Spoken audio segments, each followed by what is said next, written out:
दोस्तों नमस्कार।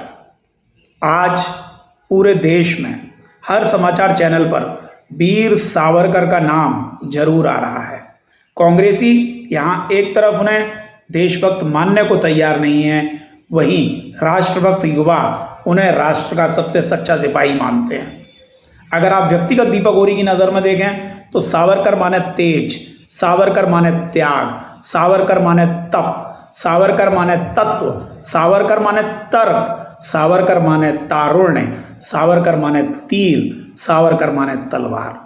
लेकिन हम आज इस वीडियो में व्यक्तिगत दीपक ओरी से एक स्टेप ऊपर उठकर उनका पूरा विश्लेषण आपके समक्ष प्रस्तुत करेंगे और फिर आप तय करें सावरकर कौन थे।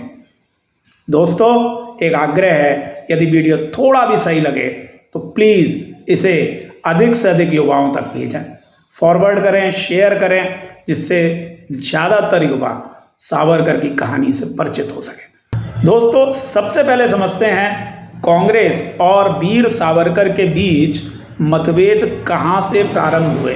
वर्ष 1849 A.O. Hume Indian civil service के एक अधिकारी के तौर पर भारत में स्कॉटलैंड से नियुक्त किए जाते हैं। 1857 में जब भारत में प्रथम स्वतंत्रता संग्राम हुआ तब A.O. ह्यूम इटावा में एक ब्रिटिश अधिकारी के पद पर तैनात थे। दोस्तों अगर आपको नहीं पता है तो जानकर हैरानी होगी, इन्हीं A.O. ह्यूम ने कांग्रेस पार्टी की स्थापना वर्ष 1885 में भारत में की थी। उस समय कांग्रेस में भारत के कुछ प्रभावशाली व्यक्तियों को व ब्रिटिश सरकार के कुछ लोगों को शामिल किया गया। ब्रिटिश सरकार की तरफ से कहा गया कि भारत में पहले की तरह अब अन्याय नहीं होगा, इसलिए कांग्रेस की स्थापना की जा रही है। जबकि वास्तविकता में एक हिडन एजेंडा था कि 1857 जैसा विद्रोह फिर अंग्रेजों के खिलाफ ना हो, ये एक मूल कारण था। 1857 की क्रांति के 50 वर्ष पूरे हुए सन 1907 में।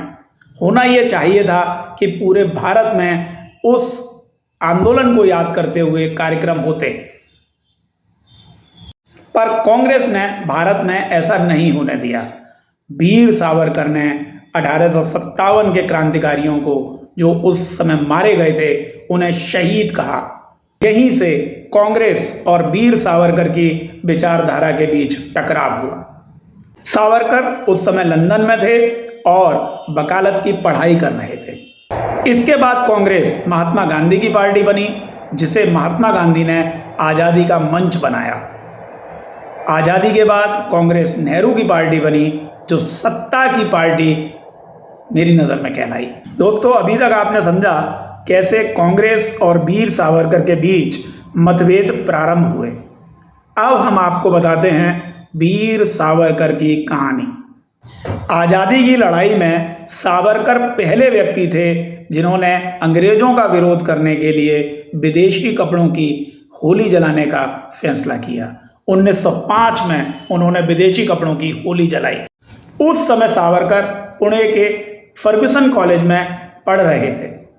इस घटना के बाद उन्हें कॉलेज से निष्कासित कर दिया गया और उन पर 10 रुपए का अर्थदंड भी लगाया गया। यह वह दौर था जब महात्मा गांधी अभी विदेश से लौटकर नहीं आए थे। भारत में अंबेडकर और महात्मा गांधी की ज़्यादा चर्चा नहीं होती थी। सावरकर वो पहले व्यक्ति थे जिन्होंने छुआछूत का विरोध किया। जिन लोगों को जाति के नाम पर मंदिरों में प्रवेश नहीं दिया जाता था, उन लोगों के लिए सावरकर ने आंदोलन किया। उन्होंने पतित पावन नाम से मंदिरों की श्रृंखला बनाने को कहा, जहां पर सभी को सामान्य रूप से प्रवेश दिया जा सके और सभी समुदाय मिलकर शांति से पूजा कर सके। सावरकर ही वो व्यक्ति थे जिन्होंने 1857 की लड़ाई को प्रथम स्वतंत्रता संग्राम कहा।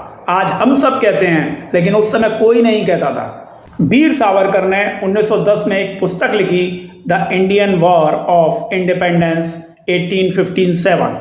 इस पर अंग्रेजों ने प्रतिबंध लगा दिया। मार्च 1910 में वीर सावरकर को ब्रिटिश सरकार के खिलाफ हिंसा भड़काने के आरोप में गिरफ्तार कर लिया गया।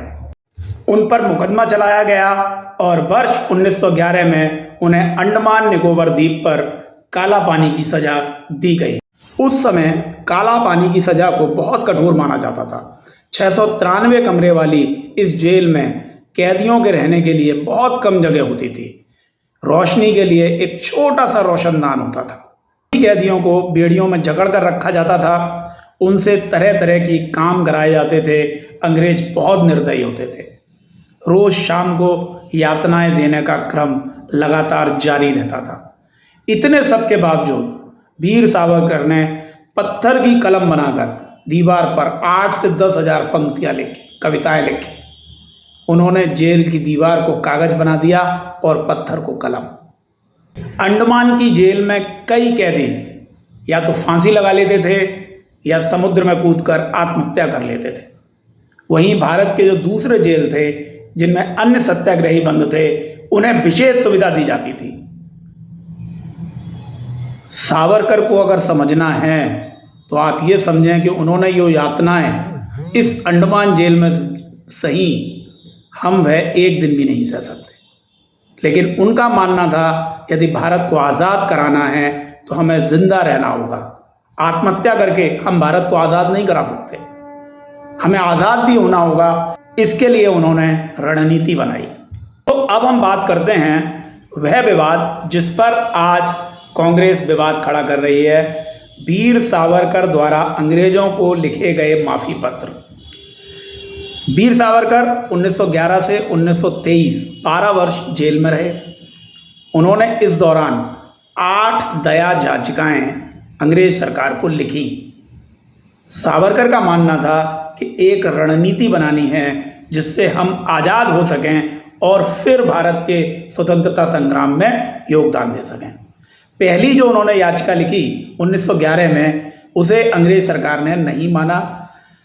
दूसरी याचिका से लेकर 8वीं याचिका तक जो उनकी भाषा थी वो बहुत विनयपूर्ण थी और उसमें वे माफ़ी मांगते हुए नजर आते हैं। लेकिन उनकी रणनीति कुछ और थी, ये समझना आवश्यक है।